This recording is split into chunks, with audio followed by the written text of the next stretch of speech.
Welcome to the Cigar Rebel community, where indulgence meets authenticity. This is more than a podcast. It's a gathering place for those who savor life's luxuries with unapologetic passion. Here we celebrate the fine art of living through rich flavors, bold spirits, exquisite cigars, and unforgettable experiences. Welcome, Cigar Rebels, to the podcast. I'm Mel. And I'm Kevin, and we're coming to you tonight with another Rebel conversation, having some of you Rebels out there share cigar life story, cigar stories, their cigar process and journey, and we're excited about that tonight. Yes. I can't talk apparently. No, you're good. A couple weeks ago, we had the Corns on here, and we knew that we wanted to do it again, especially by your feedback.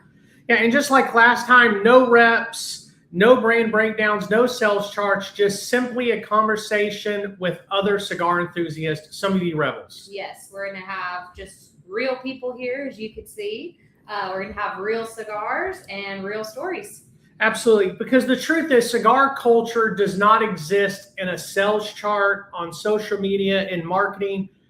Cigar culture happens when people sit down, smoke cigars, and enjoy life together. Yes, and so tonight we want to hear how cigars show up in people's lives. And so, Rebels, let's go ahead and cut light and settle in. Absolutely. So let's go ahead and look at what cigar we're smoking tonight, Mel. Yes, so tonight we are smoking the Pumpkin by the Elevated Humidor. This has a San Andreas Maduro wrapper, an Indonesian binder, and Nicaragua from Condego and Esteli. Absolutely.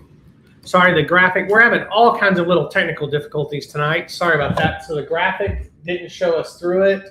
Oh. I dropped my cigar and cracked it, and so I'm all frizzled because I think that's what happened with this one earlier. So what do you guys get on the cold draw? Any cold draw so far? So for me, I definitely get some, for the cold draw, some earthiness, some little bit of light spice in there, some tiny hints of sweetness. Yeah, absolutely. It's got a great cold draw. What'd you say? It's got a great cold draw. Yeah, there's definitely a light sweetness, a light spice to it. But let's go ahead and light our cigar. Lighting the cigar is brought to you tonight by Big Sky Cigar Company. Back in 1905, under Montana skies, 100 satin factories rolled smoke for a while. From miners to ranchers, light one and grin. Now Big Sky Cigar is bringing that spirit back in. Yellowstone River to the bold big orange flow. Madison, Beirut, like what we know. And leave from Nicaragua, San Andreas to the Ecuador rolled up. And every box soul helps our veterans men. With warriors and quiet waters, we lend a friend's hand. It's heritage burning in every draw. Big Sky Cigars, Montana's pride and law. Big Sky Cigar, where heritage flows with every draw. Find your rare red Big Sky cigar to pop. Ask your local tobacconist about Big Sky cigars today. If they do not carry them, shops can reach out to Brad Frazier to set up new accounts. As always, thank you to our sponsor. So now that we have the cigar lit, everybody has maybe taken a couple of draws off of it. What is everybody getting from the cigar? I'll get a little woody, a little cedar. There's some light allspice with kind of a real light coffee. Yeah. It's not a dark coffee. It's a real light coffee on this one. Yep. And pretty much on the very first part of it, that is the major issue. Major portions of it is there'll be a little. I know there'll be more float through it as we get to it, but right now it's a little bit, like I said, a little cedar, a little woody, and light spices and a real light coffee. Yep. So in my notes, I have a smooth coffee in there. So that's not far off. I also get just a tiny bit of toasted nuts or something like that in there. Okay. Yeah, absolutely. And so I think I get that nuttiness, I get a little bit of that earthiness, that coffee that's there, but it's almost like a dark coffee to me because, dark coffee or dark roast is a little bit smoother. Yeah. And so I picked that up. It's a very smooth process. Mm-hmm. But Mel, let's get right into the show tonight. We have some great conversation coming up, right? So really one of the most interesting parts of cigar culture is always the people who live it and enjoy cigars. So we kind of talked with you guys a little bit beforehand. We're not doing an interrogation tonight. It's really just conversation. So there are no right answers. There's no pressure or any answers that anyone's looking for. We're just going to be talking about stories. Absolutely. So tonight we're really excited to introduce a great couple members here at Story Cigars and Lounge to you tonight. So Mel, why don't you introduce our guests tonight? Yes, so welcome to being on the podcast, David and Abby. Thank you. Welcome to Cigar Rebel. Glad to be here. Yep. So to get us started tonight, we want to ask you guys a few easy questions, just some get to know you questions, and really simply have a conversation tonight. We're recording a little bit different mic setup tonight, so Mel and all of us might have to speak up a little bit more. If you guys are watching live, let us know how the sound is coming across. We're in transition of microphones, and we have a few more people here tonight. But Mel, why don't you get us started? Yeah, so we're going to go ahead and start at the beginning. A real easy question is, how did both of you guys start smoking cigars? When did they first enter your life?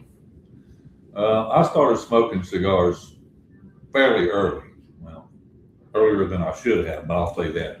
I smoked a pipe, and I started smoking a pipe when I was about 17, 18. I started smoking cigars probably whenever I was about 16 years old. I drove a tractor on a farm, and you're sitting on the back of a tractor, and it was either chewing tobacco or cigars. And cigars was a lot easier and a lot more enjoyable than chewing tobacco because you hit a bump, you swallow it. And yeah. so, but I started smoking cigars early and really enjoyed them. And, I'd go off and on. I'd go off of them for a while, and I'd always come back and smoke. And, I'd always have my cigar later on. So, but constant is probably here within the last, I guess maybe 10, 15 years, has been more of a constant cigars over anything else. Yeah.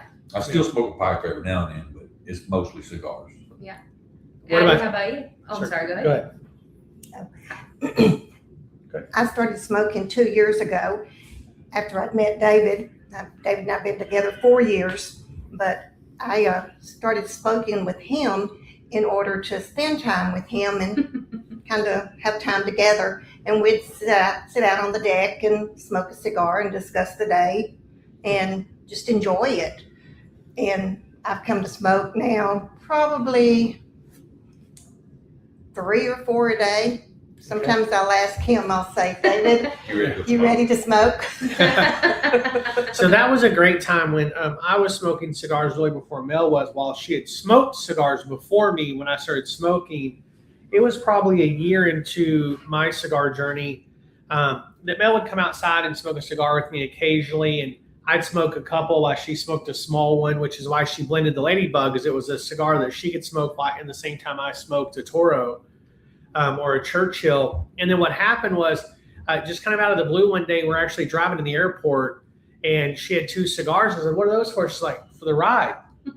And then it was after that she kind of started asking me, it's like, hey, you want to have a cigar outside? Or I'd come home from the office and she's just sitting outside having a cigar. Big wins right there, right, David? Always. So I want to jump to the comments. A lot of you guys have said hello. Kiltman, we're so glad to have you. Leslie, Richard, so many of you guys with us tonight. Richard asked a question right there. Cigar Rebels, have you tried the Dunbarton Tobacco and Trust 10th Anniversary Jubilee? I have not. I thought I had smoked one, but I checked my pictures a little bit earlier because somebody else asked me, and I had smoked something else from them I had not had.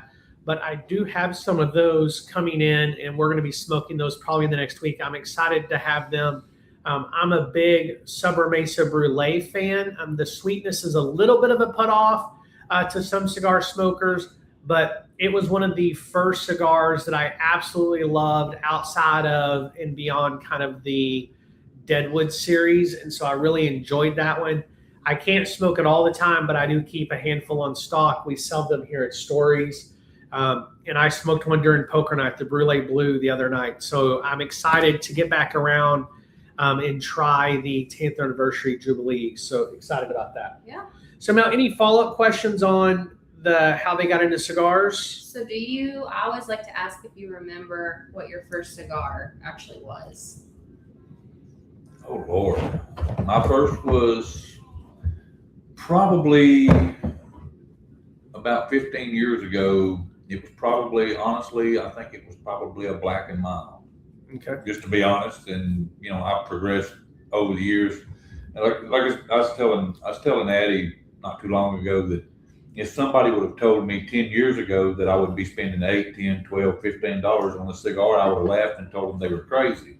But now that you smoke them, you realize that there's a huge difference in the smell. As a matter of fact, somebody today or last night said something about the cigar and said, those really are as offensive as most cigars I've ever smelled hanging around. And I said, well, it's a big difference in between a $1 cigar and a $10 cigar. Yeah. Absolutely. Yeah. So when you first started smoking cigars, what surprised you early on, Addie? You've been smoking for a couple of years. What was your biggest surprise during that early journey? Oh, I guess that I liked the sweet ones at first, and I could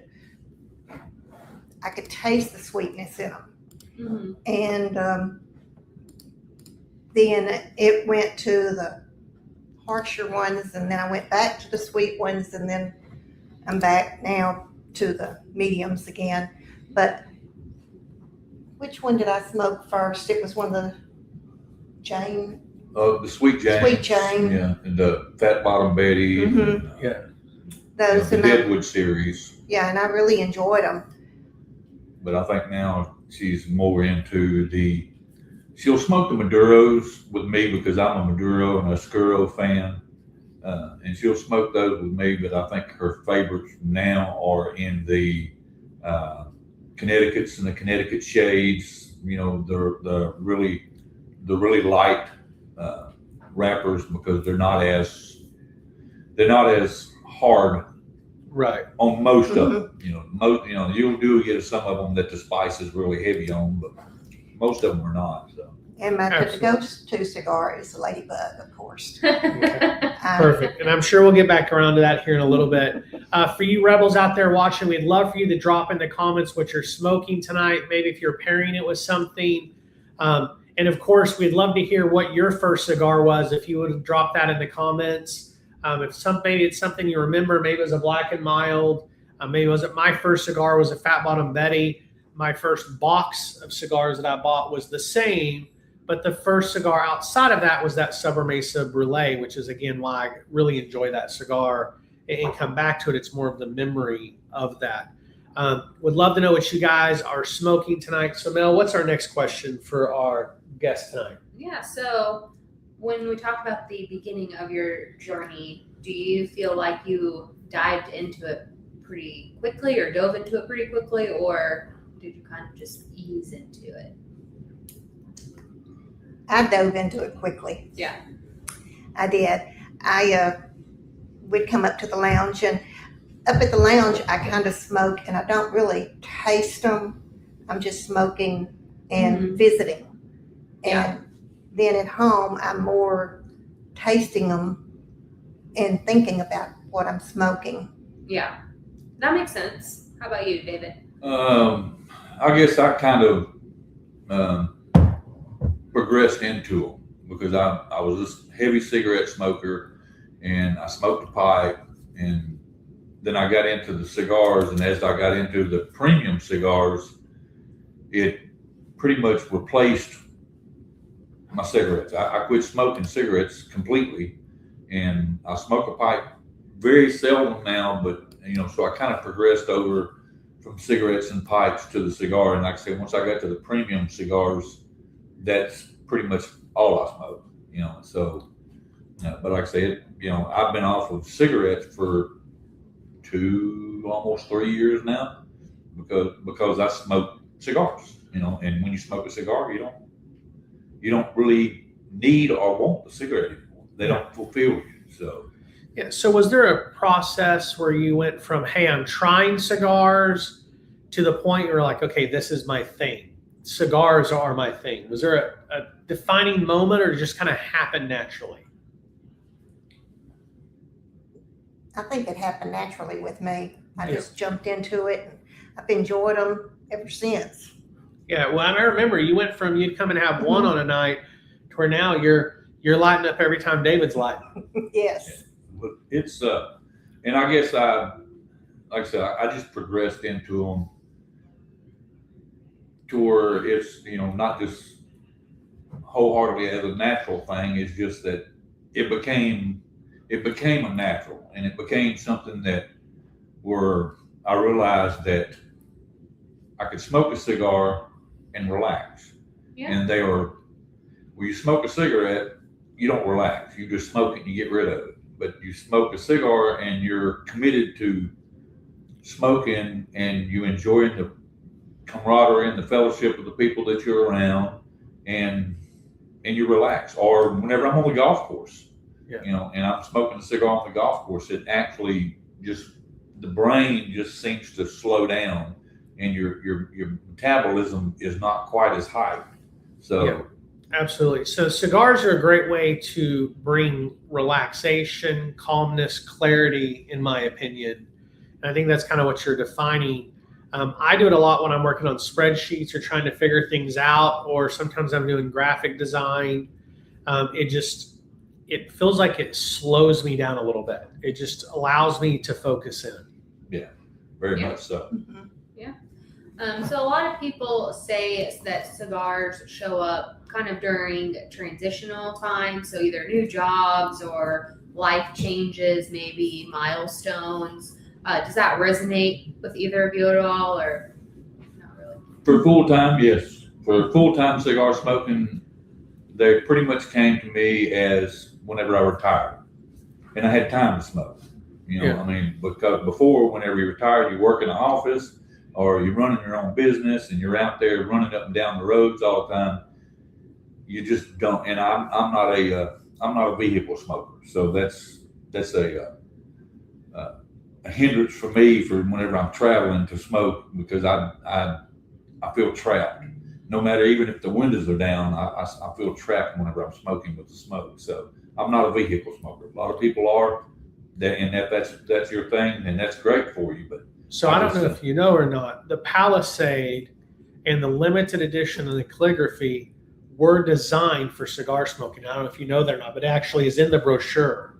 So it's actually got perfect airflow. I smoke in mine all the time, and people that are not cigar smokers get in it, ride with me, and go, man, your car smells brand new. I've had it for 9 months, and I've smoked probably 500 cigars in that car. We may Well, have tried that. Well, So I do know, you'll go for a ride with me, and I'll show you how to well, smoke in I mine. do know that they have, But everyone's different. that they do have a natural humidor inside that's built into the Palisade, because I do know when you get out and you walk away from it and you come back to the car and you go sit down and the car is off, when you sit down, the fans are running. Yeah. And it's because they're transferring the humidity in the car, Mhm. which was a really strange, but I never thought of it as built for a cigar smoker. So Yeah. So that may help. Yeah, no, I smoke in mine and I love mine. So, but everyone's different. You got to do what you're comfortable with, right? But So- I didn't own a Palisade then, though. Yeah. So Richard commented that White Owl gas station cigars and Blackjacks from CVS drugstore was his first cigars. I never had the pleasure of smoking Black and Milds or Swisher Sweets, but some days I wonder if I shouldn't go buy me a pack just to try them. But I'm sure they just gag me. Moving on to kind of some others kind of questions around, what do you actually like to smoke? And so kind of fast forwarding a couple of years in, I know you mentioned the Ladybug a moment ago. What does your cigar rotation look like today? Like if you had to name 3 to 5 cigars that you smoke regularly, what would those be? And we'll start with Addie and then go to David. I like the McAuliffe, so I think I bought a box of The whites. the whites and the purples. And so our humidor probably has as many cigars for me to smoke as it does for David. That's awesome. And she has the good cigar, the good D cigar, the They're good. good damn cigar. Oh, The Yeah. damn Yeah, good the damn cigar. good cigar. She has a box of those too. Yes. So Yeah, absolutely. And so you like the McAuliffe series, you like Damn Good by Alec Bradley. Mhm. You'd mentioned the Ladybug with Elevated Humidor Yes. earlier. Is there any others that and is it across the color series, or is it the Legacy series, or is there one McAuliffe you like, or do you like all of them? I think I like them all, but I think I like white the best, and I don't know why. To me, it's just I don't know. It's just the right texture, tasting. Yeah, well, the reality is the McAuliffe White is going to become the #1 selling cigar in their SKU, hands down. Like it's because anybody who eventually releases a Connecticut, it slowly becomes their fastest selling cigar, right? Kiltman is in a cigar shop, and so absolutely believe that I'd love to get his feedback, but as we see it, we're seeing a lot of our cigar smokers that smoke other milder cigars kind of merging to McAuliffe White. And it's just, there's so many new and mild cigar smokers compared to those that like strong cigars. And you'll talk about people that like strong cigars, and they're the most vocal right now, but they're not the biggest buyers, right? And so Richard said McAuliffe White's too mild. I would agree. Kiltman did say it's true. The white is taking off. Richard talked about in his rotation HVC, Monte Cristo, Signature Espada. You like that cigar, David? Perdomo Legacy. So absolutely great options there. Richard's the McAuliffe Red and Black were better for him. Agree with that. So David, I would agree. I like the white. I prefer the green, the red, or the black. But David, let's talk about your cigar rotation. If you had to name 3 to 5, what are those that you're smoking regularly? what I smoke regularly out of my humidor is the Monte Cristo Oscuro Churchill. I like the elevated humidor, Maduro Coronas, the little small ones. I like the Corona and the Churchill size. Yeah, that's to me is the perfect size, and to me it's my brain that tells me the longer the cigar, the smoother the cigar is through the barrel, because the smoke has longer to travel. So, but I smoke. My main rotation is going to be a Maduro and a Oscuro, and if I can get them, I want them in the Churchill size. If not, the Toro. But and it's, you know, like I say, and I'll smoke the Alex Bradley. I smoke the AJ Fuentes. Love the AJ Fuentes. And I smoke the Monte Cristos in the elevated humidors, and a couple of others. But most of them are all going to be the dark, heavy, robust, full flavored, full bodied, full strength cigars. Yeah, absolutely. And I love that. And so I know you were saying you're more of that Connecticut, that shade, more of that profile. David, you're more of the Maduro, the Oscuro.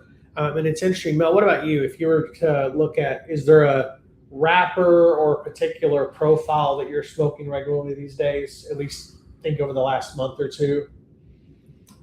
Honestly, I would have to say not really. I think I gravitate just to kind of smoking everything still. I don't know that I have a certain, it kind of ebbs and flows. Sometimes the pattern of strengths will change. So I might start with heavier bodied cigars in the morning and end with more mild, but it's kind of all over the place. Sometimes I'm just like working and I just got to have a cigar. So I'm just grabbing whatever's close. Yeah, absolutely. Yeah, I like the espresso cream. Yeah, absolutely. Yeah. So Coffee in the mornings. Macanudo. And I love Richard put out there. So Rebels, and I'm going to ask this question in a second, Richard, because I was actually just going to make a comment. Mel, you said you're not really smoking a lot lately, but I actually asked the question because I was trying to lead her somewhere that she did not follow, guys. Is she has been smoking a lot of the Neanderthal by Romacraft. Over the last 4 or 5 days, every morning when she comes out to have a cigar with me, she's smoking a Neanderthal. So the reason I have not mentioned the Neanderthal is because I have not had as many as I think is a lot. Yeah. Since we've had it back here. I've had like 3, and to me that is a small amount of Neanderthals to have. She's had 10 in the last 3 days, guys. So, David, Richard wanted me to ask you if you had the Neanderthal by Romacraft. Yes, I have. And what do you think about it? Actually, I like it. I like the spice on it. I like the nuttiness on it. I like the strength profile on it. And the taste on it is mainly the main thing I like it is because it's punch you in the face, wake you up, right. Just a full smoke. Yeah, absolutely. So the Kilt Man, he also asked if you'd have the Tabernacle Goliath. Yes, I have. What do you think about that one? I like the Tabernacle. I like all the Tabernacle series but I do like the Goliath. I had one. I've only had one of them, and that was probably about a month ago, and it was a gift cigar, and I really did like it. I liked it, and basically we're the same way. It's real spicy on that one, and I've got to where I like more of the spices than I used to because my retro hell is getting more into it. I've got now to where I can't hardly smoke a cigar without retro hell. I mean, it's just almost. It's almost a natural thing that I just do the retro hell in it, and if I can't pick up a lot of spice on it, to me that cigar is kind of a disappointment. Okay. So hopefully you're picking up a lot of spice on this one. But no. So John said he really likes all of them as long as they're 6x60. We only have one 6x60 in our line that we create. That's a part of the Garage Force series. Richard said, "Wow, those are strong," and I think he's referring back to the Neanderthal and you smoking those, Mel. But it goes back to the thing. A lot of women have a much more developed palate and really pick up and deal with those bold flavors better than men. It's why you're seeing in the bourbon industry so many of the master distillers becoming females who are leading those companies and distilling processes. And I think you like a much stronger cigar. I enjoy stronger cigars, but I think you like more than I do. Yeah, that's probably pretty accurate in our case. But yeah, so talking cigars, different brand stuff that you guys have tried. Would you think that your palates have changed over time? I know you were mentioning a little bit on the spice that you like to have. Yeah, mine has because 4 or 5 years ago I wasn't real crazy about real heavy spicy cigars. I mean, they just would. There was just too much. I couldn't appreciate the spice. Maybe that's what I need to say. Is that so much that I couldn't appreciate the spice to where it was something that I enjoyed. Right. Now I don't enjoy one that is not balanced. Mm-hmm. If the spicy overpowers the rest of the flavors, then I'm not really gonna enjoy smoking it. I like one that's gonna, that's got lots of flavors, and it also has a real good kick on the spice. Then I like that too. But I would rather it be balanced. Than absolutely. Than just be one or the other. Yeah. How about you, Addie? Has that palate changed? It has, but I'm just, I don't like the spicy ones, the hot pepper. When I taste all the pepper, it just doesn't do anything for me. I like the ones that have several different ones. Now, the other night when we had those that we did the strength gauge. Yes. That second one was not my cup of tea at all. Yeah, I remember you saying that and showing me your notes. I could not finish it. That's all right. Okay. I had 1.5. Yeah. You always try it. That's one thing. I don't mind trying getting them. to know you. You liked the Macanudo espresso and creams and the sweet stuff, and then one day you were just like, I'll try that. It's like, this is a full body. I'll try that. I love it. You'll try it, and that's a great thing, is if you like exploring, there's plenty of cigars to do that with. Richard said, David's a better man than I. Those cigars put me against the ropes. And Richard, I'll tell you the thing that's the funniest thing about that comment is I enjoy those cigars and smoke them slower, and it's okay. Mel will smoke those cigars and she loves them. Like, she loves those same cigars. David, you and her have a very similar palate in some of those times just because of the boldness. And so I love that when we're going out and people are saying that, like Richard's talking about how bold it is. Oh, and you're like, I'll smoke that easily. Yeah. All right, so Mel, what's the next question for us tonight? So have any cigars surprised you this past year? So we're only 3 months, almost 4 in. So maybe the last 12 months. You could do the last 12. Yeah. But if you have one more recent, you throw that out there too. Yes, the Davidoff laid out. Okay. That cigar in the Churchill size, the Davidoff Churchill late hour, was a very surprising cigar. It was on the top end of my, not heartthrob money wise, but it was one that whenever I smoked it, it was one of those, would I pay that for it again? And the answer was yes. I would definitely pay it again. Even though when I was out in Vegas, I paid $50 for a $30 cigar. Yeah, and that happens though. Yeah. You're in Vegas. Yeah, but that's fine. I would have paid it again. And the same thing with the difference in the sizes, because I remember telling you that whenever I smoked the Monte Cristo Oscuro in the Robusto, that to me it was a letdown. Mm-hmm. But whenever I smoked it in the Quillian, that was a surprise, because that cigar was an entirely different cigar. If I had not known they were exactly the same cigar, I would have never guessed it. So that was a big surprise, was the difference in just the size of that one cigar. Yeah. The difference in the flavors, how the flavor profile bloomed in it, and how the strength profile come through on it. Yeah, absolutely. So Addie, how about you? Anything that surprised you over the last year? Maybe you smoked something you really enjoyed, or maybe you smoked something you didn't like at all. Well, that one I smoked the other night, I didn't like. But we keep going back to that. So so we have to apologize to our sponsor, because she was smoking one of your cigars. We did a blind smoking event. And so just to give an example, we smoked the Lure Fat Tony, which is a spectacular Corojo cigar. And then we smoked Blackfoot by Big Sky. Addie, you did not like the Blackfoot at all. But now and that's okay, because it scored really well. It scored a 90 with the group, but it just wasn't your cup of tea, right? And I scored it high because what I did smoke of it. That's okay with me, because I smoked her half and I had my whole one. Which one of the Big Sky is it that I like? The bitter root? The bitter root. Yeah, I do like the bitter root. Hey, we got some of those in today, so they'll be good. Richard said, after hearing about Mel, I'm officially turned into my man card. There you go, Mel. No. Hey, I'm telling you, Richard, people have different palates, and women handle those bolder cigars.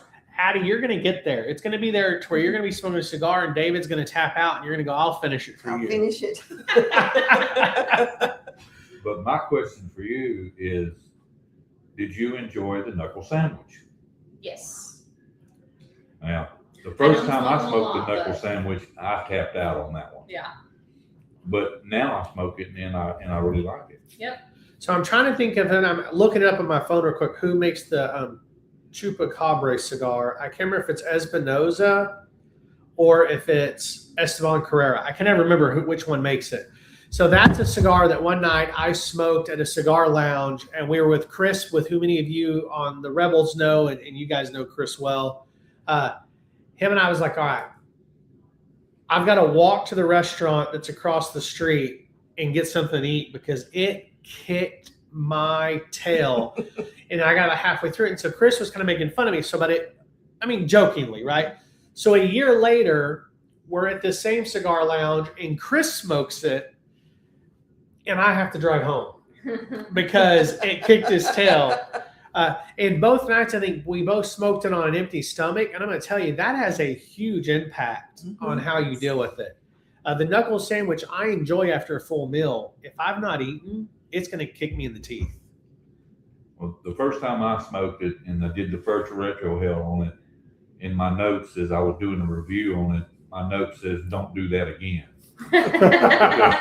because it was like I had eaten a jalapeno and sneezed the seeds out. I mean, it was that hot on the retro hell. Awesome. All right, so next question, and you can be honest, I think you touched on it a little bit before, but how many cigars do you think that you smoke versus maybe how many you actually smoke? So think versus actual. Sometimes they're very different. Sometimes they're the same. Me, I think I average, and they're pretty much the same. I average 4 to 5 a day. Okay. The only time I smoke more than that is when we're here at the lounge. When we're here at the lounge and we're all gathered up, and we're all talking and having a drink, I may smoke 6 or 7 over the course of the day. Yeah. You know, because we'll stay here a long time. Whenever we're at the lounge, it's very comfortable and It's cigar time. Yeah, you lose track of time, right? It's been so. 4 minutes, but it's really been 5 hours. Yeah. Because we'll come in and say, we're going to smoke 1 cigar. Yep. We're going to come in and smoke 1 cigar and have 1 drink. And then that's at like 2 or 3 o'clock in the afternoon. And come 10:30, 11 o'clock at night, we're walking out the door going, it's dark. Yeah. So I dropped in a couple of days ago, or I guess about a week ago now. It's been a couple of weeks ago now. So a couple of weeks ago, I dropped in. I told them I just got to grab in. I got to grab something. I got to do something for Roper, and I'm going to head out. And there was a couple of guys I hadn't seen in a while. And so I already had a cigar lit in my mouth. And so I just sat down and talked to him for a few minutes. This was like 4:30. I was on the way home, told Mel I'm going to come home, grill dinner at 7. I was like, hey, do you mind if I stay another half hour? Just because I know she was waiting for me to eat. And so normally she never cares, but I didn't want her to wait all night on me. You know what I mean? And so it's easy to lose track of time just like that. I got to get to those strong cigars. Yeah. Yeah. So gear, Mel, let's talk about gear. Yeah. So is there any cigar gear or anything that you guys have that you love using, or go-to stuff, anything that you use regularly? I don't have them with me. I use the cigar, what are they called? The little tips. Tips. Oh, yeah. Okay. The holders. Because sometimes the tobacco gets in my mouth and I don't like the taste of it sometimes. Mm-hmm. And I'll pull them out and use my cigar tips. Mm-hmm. I don't get the flavor with them as well as I thought I would. So I try not to use them as much. And then also we make these little, I don't have those with me either, the little picks. picks. I think there's one on that table. Like we use tacks, y'all use tacks. Right. We use the picks to stick in the cigar at the end and we make them. Yeah, there's one you made here in this room. I have one. Well, I have one in my purse, and that's in the other room. I was moving stuff around earlier. I probably slid it over there. But I saw it because you've made some. I know Krista's made some. In fact, ladies' night, we made some. Remember that? Yes, I do remember that. I didn't make any because I didn't think I was crafty like that, but someone made one for me. So I've got one sitting in my humidor at home, and I've got one in my car that somebody made me. They come in handy. Yeah, absolutely. Is there a cutter or a lighter that you prefer, or is it just what's handy? I prefer a small V cut 90% of the time, unless it is a 56 or larger. Then I'll do a large V cut. But I prefer the V cut, and that's usually my first cut. If I hit a V cut on it and I don't quite like the way it pulls, or then I may do a straight cut. But I have a guillotine cutter. I have a perfect cut, and I use a perfect cut on the golf course because it's easy. It's fast, it's easy, and you get the same cut every time. So, but I have a perfect cut, and I really like it. I have 2 V cutters, and then I have a guillotine, and it depends on what cigar I have as to which one of those I'll go to. Yeah, absolutely. Do you prefer, either one of you prefer a single torch or a quad or a triple? Is there a preference in that? Well, I prefer a triple or a quad. Now, the single to me just doesn't last as long, and I don't really get an even light all the time without working on the cigar. So that's the main reason I like the triple or the quad, is because when I smoke, I don't want to have to think too much about smoking, about lighting it, about having to relight it. I want to be able to smoke it and enjoy it. This is actually a pretty good cigar. Awesome. Thank you. Yeah, awesome. I really like it. So switching a little bit, talk about humidors. How is your humidor situation at home? Do you guys share one? Do you each have your own? We have one we share right now. I have a King Chill 565, holds about 300 cigars. She's got about 250 cigars in there, and I've got maybe about 100. When it gets full, I looked in there the other day, and I went to pull the drawers out, and I went, that's your drawer, that's your drawer. I said, where's my drawer? So Mel and I looked the other day, and we've got more than we probably need at home, but not enough. Right. So do you keep yours plugged in and running, or do you keep it unplugged? No, it's plugged in. It runs all the time. I set the temperature at 68, and I set the humidity at 69, and I've got a little digital gauge inside, plus the one that's on top, and I check them every now and then to make sure they're the same. But keeping it plugged in and keeping it with water in it, it's pretty accurate, and it stays pretty constant. And how many does that one hold? It's supposed to hold 565. Yeah. But if you to only get that many of them in there, you'd have to stack them 3 deep. Yeah, so absolutely. And they always, probably 250 to 300 cigars. Yeah. No, that's awesome. So we have multiple humidors, and we've got some. I've got a humidor that's empty at the moment, but I've got a Tupperware sitting next to it that's got 300 in it. And I'm like, I don't know why I didn't fill that one up, but I smoke out of it, it runs empty, and then I fill it up with what I want to smoke. And we went on a trip, and I grabbed a bunch, and so I need to get that one filled back up. So before we get too much deeper in there, we're at about 40 minutes. Why don't we take a quick break? When we get back, we have a lot more to come, a handful of more questions for David and Addie. We'll be right back after this break. We fell in love with cigars not because of the flavors or smoking experience or perceived status, but because it allows barriers to fall between other humans and build deeper connections. For that reason, we've been super intentional to curate a space where people can find community and enjoyment with others, and cigars just happen to be the way we're doing it. For that reason, we are thrilled to be the one and only cigar retail store and lounge in downtown Lufkin. A good story is one of the most powerful tools used to connect with another human. Sharing stories fades out differences and highlights similarities found in the details or with the storyteller. Over the years, we have seen some of the best stories told over cigars, and thus, new friendships are made, passions shared, encouragement given, and so much more. The impact storytelling has on the human connection is why we've decided to name our store and lounge Stories. Because behind every good cigar and conversation is an even better story.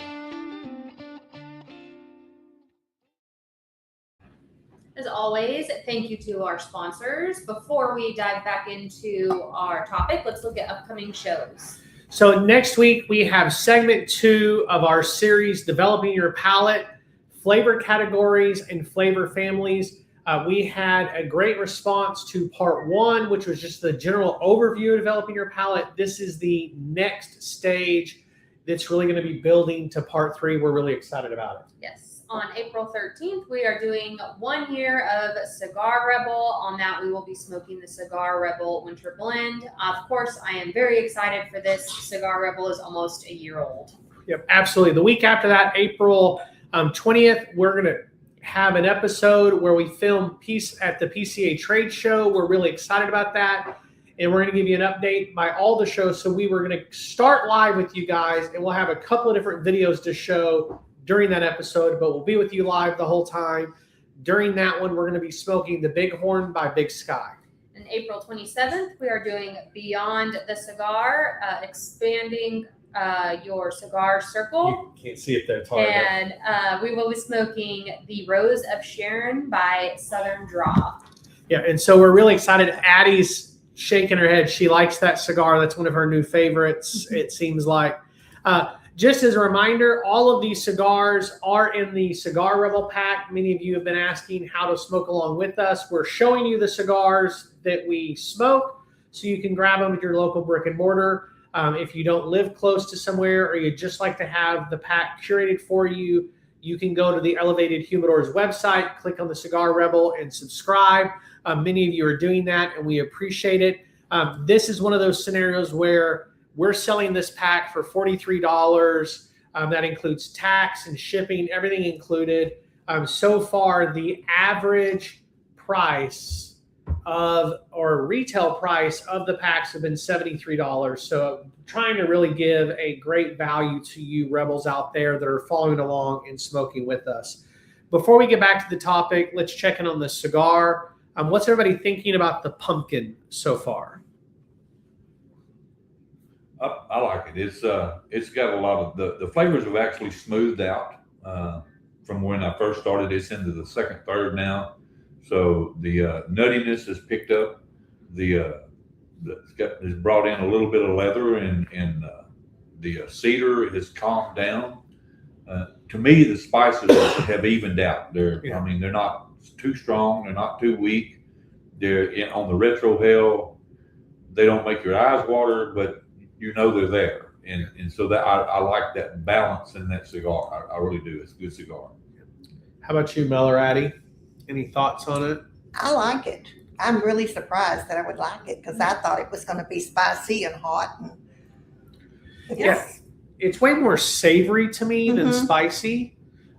It's got a complexity to it, but there's not 20 flavors going on at once. Yeah. There's a couple, but I just feel like there's a nice savoriness to it that kind of coats your palate. Yeah. Yeah, that spice is gathering a little bit on the front of my lip, right here on my bottom lip. So it's enjoyable. So getting back to the topic. So we were talking about earlier, you mentioned if you're smoking cigars throughout the day, you maybe smoke 4 or 5. Would you say that you smoke every day, or is it more weekly, occasional? It's every day. Every day. Every day. Every Do day. you think that you smoke cigars more solo, or is it more social, or more of an even split, 50-50? Probably a 75-25. You know, we smoke more just the two of us because we've got our patio set up with our gazebo, and we got lights and fans, and so we'll sit out there. So it's never too hot. We've got heaters, so it's never really too cold. Yeah. So we'll sit out there and we smoke a lot together. We'll get up in the morning. The first thing we do in the morning after we get our coffee is we'll go outside, and the very first thing we do before we do anything else is we'll have our first cigar with a cup of coffee or 2 cups. Come on. Out on the deck. You know, I mean, so depends on how big the cigar is, how many cups of coffee we have. Yeah, absolutely. But, I make a kind of a Yeti-ish cup, 20 ounce of coffee and a cigar first thing every morning. It's awesome. And then honestly, she does. We'll be sitting there. I'll be sitting there. We'll be playing games or something, and she'll be sitting there fiddling with her phone, and she'll just go, "Hey, you ready to go smoke?" So we'll get up and go outside and smoke another one. So. Yeah, no, that's awesome.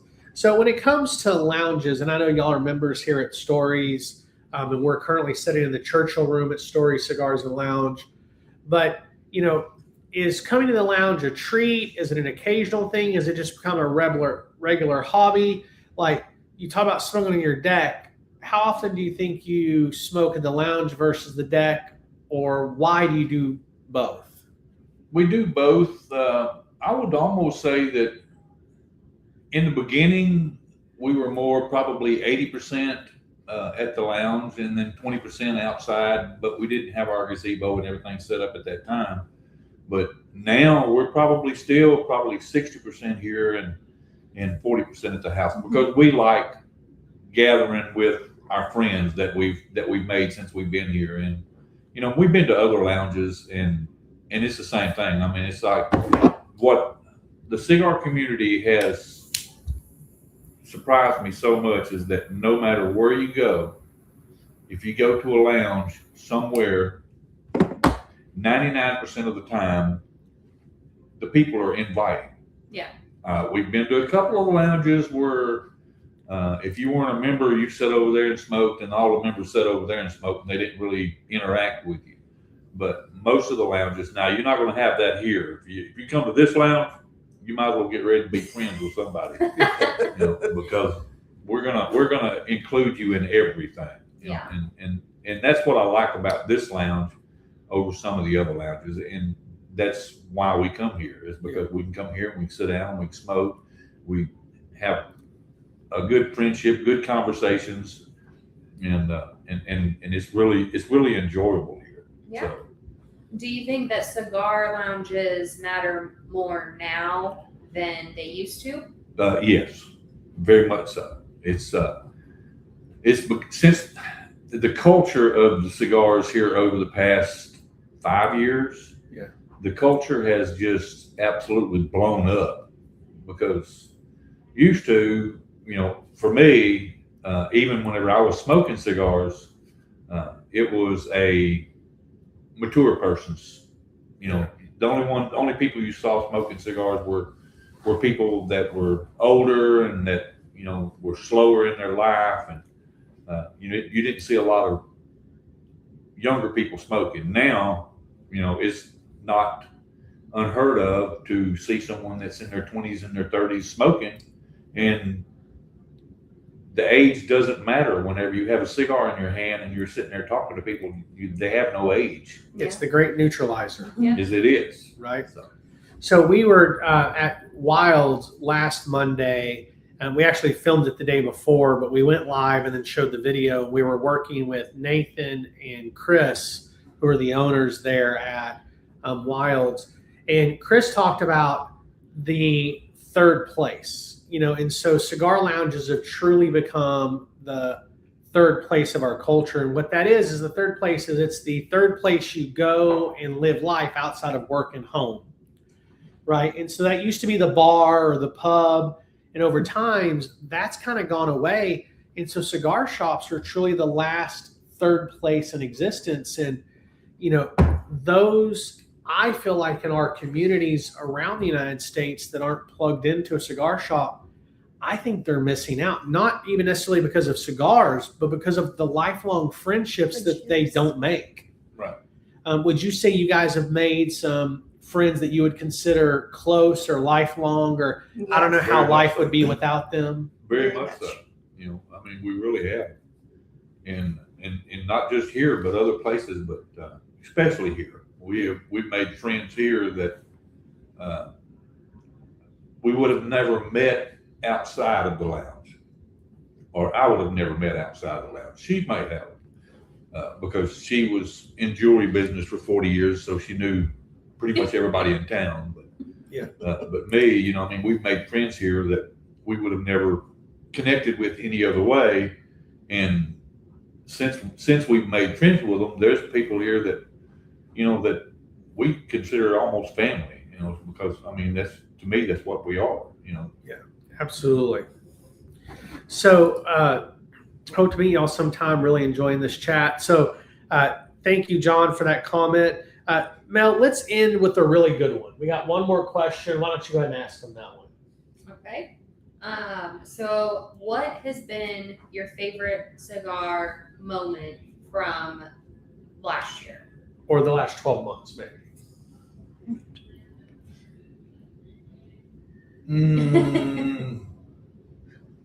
To be honest with you, it was probably the second year anniversary. Okay. That was a really, really enjoyable time. There was lots of people that we was able to interact with, and a lot of people that we didn't know, a lot of people that we did know that we hadn't seen for a while. And so the the anniversary parties are always, the dinners are always good. Sometimes they're spectacular. And I would say that the second year was actually was right up there with the spectacular event. It was a really good event. And you won a great bottle too, right? I won a great bottle. I did get a good bottle out of it. I was really proud of that. Of course, we drank it, but I say for you rebels out there, he's talking about Story's second anniversary party that took place back in January. And you're going to say something. I cut you off. I'll let you say that in a second. Right. But David won our first grand prize of the night. It was about halfway through, and it was a Weller 7-year barrel pick from New Hampshire that Mel and I had picked up when we were in New Hampshire a few months prior. But it was so great. We finished. I didn't get a pour that night, but y'all finished it that night. Well, we finished it the next night. The first night, okay. The first night we were down to about maybe a quarter of the bottle left. Gotcha. And then we came back the next night and knocked it out. Well, there you go. So you were going to say something that I cut you off. Well, that's what I was just going to talk about. I won that bottle. It was a really nice bottle, and for the investment that I put into it, it was a win-win. Yeah. So but it was a good bottle. And I'm kind of a little different than everybody else. I talk to people whenever they want to know if I plan on flipping the bottle, and I'm like, no, I don't do that. I don't have any shelf princes. Whenever I buy a bottle, I may have 30 bottles on my bar at the house, but I drink all of them. Yeah. And when my friends are over or whenever I'm up here, everybody's welcome to whatever it is that I have. Yeah. So we were up here on Saturday night doing something, and I brought that Knob Creek 12, and then I had the Havana barrel pick. And I didn't share that one as much. I shared it with the people at our table, but I kind of held it back a little bit because it's hard to find. Yeah. But the Knob Creek 12, which actually is a much more expensive bottle, I just put it on the table and whoever wanted could have some. And I think we opened it that night and drank 3/4 of that night. And I had maybe this big of a pour. I had maybe a small pour, but other people really enjoyed it. And to me, that's what it's about. Yeah, absolutely. How about you, Addie? I think it's probably the anniversary too, because those are spectacular. Well, thank you. And I only won an ashtray. Yeah. And it was my birthday. So Richard had said that many of the friends, because of the Cigar Lifestyle, Leslie, Kiltman, and many of the TCA crowd, absolutely love that. Leslie mentioned many of the friendships they've met. I've been a blessing to them. And then Richard said, I have a 50-year-old open bottle of Chivas Regal that I got from friends, which I've never had that bottle, but it sounds spectacular. When you enjoy that, you'll have to share with us, Richard. But I think, Mel, you and I have cigar friends all over the country that we're really blessed to have met. And then a few other countries. We've got a cigar shop owner in Wittlich, Germany, that I email with about once a month and just, hey, what have you been smoking? What is he smoking? What are you trying different? And so it truly is friendships that get developed, right? Which is amazing. Yeah. So Mel, what's next for tonight? That was kind of our last question. How do we wrap up tonight? I mean, thank you guys for being on the podcast. Perfect timing. David's like, I'm ready to go. My phone's back on. Is there anything that you guys are looking forward to in 2026? I'm really disappointed we're not going to make the Cigar Fest this year, but that's okay. My granddaughter is singing her first solo with the choir over in Louisiana, so we'll be over there with her. But the Cigar Fest are always a good time, and so we're not going to make that. But May 2nd, we're going to miss you guys at Cigar Fest. And so, but I know you and I talked about making sure you get some cigars. Yeah, there's some cigar packs that I want. Absolutely. So Richard asked, just want to add a couple of comments. We'll be at the expo in September. Yes, Mel and I, we've secured our Airbnb. We've got flights secured, I think, already. Everything's ready to go. Just waiting for tickets to go on sale for that. then he said, I'll have a Rebel cigar cookie for you. Richard's a great baker, and I've not had his cookie, so I'm excited for that. For those of you watching in the New England or New Hampshire area, Mel and I will be in the area and doing some Cigar Rebel and Elevated Humidor things in that area around Boston, Salem, and that generalized area, May 28th through June 4th. And so we'll have a bigger announcement around that coming up in just a couple of days. Probably next Monday, watch us on social media on Facebook or Instagram, and we'll definitely talk about it during Develop Your Palate Part 2 next week. Really excited to be back in New Hampshire here just really a few weeks now. Yeah, it'd be awesome. So I've kind of taken a road. I'm all over the place tonight. But Addie, anything you're looking forward to this year? Oh, goodness. Some of Mel's new cigars. Replace Ladybug. What did you say? Replace Ladybug. Oh, well, don't replace it. Just, Well, no, it's not in the humidor. We're out of stock. It's you out. want more here. Restock. Restock Might be able it. to hook you up with that.